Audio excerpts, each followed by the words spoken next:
As you might have noticed, airplanes are pretty big.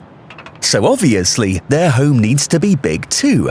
That's why airports are often just outside the city, where there's more space.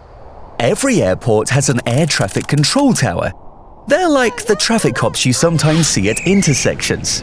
But instead of cars, they direct those huge airplanes, everyone on the ground, and every other airplane in the area. Yeah, air traffic control is no walk in the park. The tower welcomes the airplane and tells them when and where it can land. Then it instructs everyone on the ground. A super tug, as strong as a tank, drags the plane to the gate. Those cute cars collect the luggage.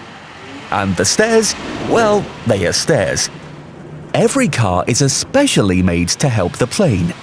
Now, inside the airport, you passengers are being prepped. In bigger airports, their bags are moved with a special kind of luggage roller coaster, hidden behind the walls and floors of the airport.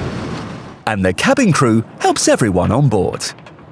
The airport also has hangars where airplanes can be maintained, so they're ready for a new trip.